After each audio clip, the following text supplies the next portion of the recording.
My name is Bob Curtis. I've been working at the Mental Health Association for almost 11 years now. And it's interesting how life can be, because starting out, sometimes things happen in life that seem unfair, seem difficult, but often can turn out for something good in the long run. I recover from mental illness. And for my story, it starts off when I was young. I got picked on a lot in school, daydreamed a lot because I was over creative, and teachers didn't know what ADD was yet back in those days. So I was put in special ed class for a while. But I always knew I had something better to do in life, something different. And as I got older, things started working out a bit better. I think everybody needs a friend, and I can look back to my best friend in fourth grade, Edward, who, we both kind of had our individualities. I'd put it like that. People thought I was slow because I was creative and I'd often daydream and be bored in class. People thought he was slow because he had a cleft palate, and when he talked, it sounded very funny.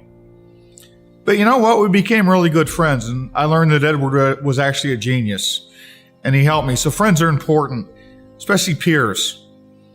So I ended up graduating 8th grade with high honors, and I was most likely to succeed in that class, and that was the year I learned how to juggle. It was a lot of fun. So I went through high school, and I played high school football and that kind of stuff, and, got into drama and music, and thought that would be my future, and I moved to Pittsburgh in the summer of 1993, to start college, and I was majoring in music and theater.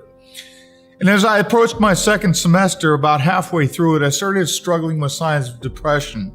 I'd have trouble waking up, and I'd have trouble concentrating. And I didn't understand what was happening to me. And after a while, I started losing sleep. I couldn't sleep at night. And as time went on, a couple weeks into that, I was in trouble.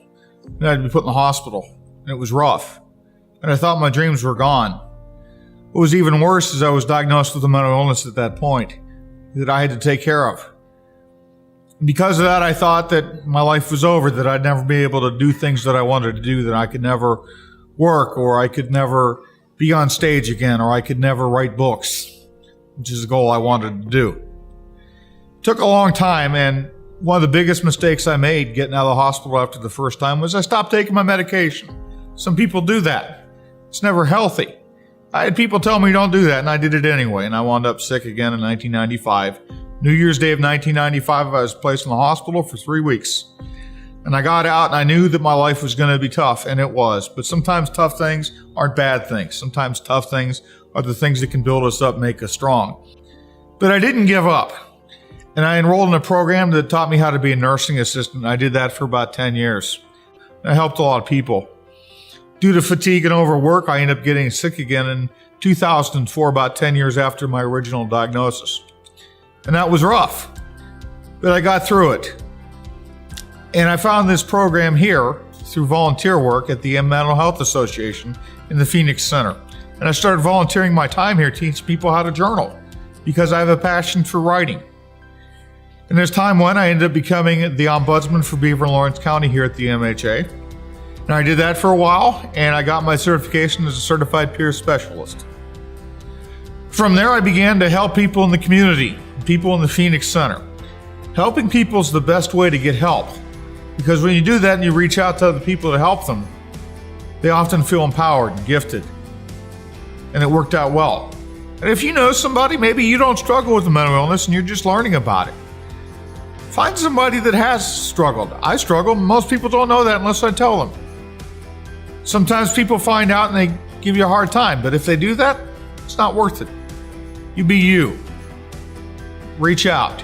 And if you don't struggle with mental illness, you still have problems. Life hurts. Things happen. Find a way to get through it. Grow.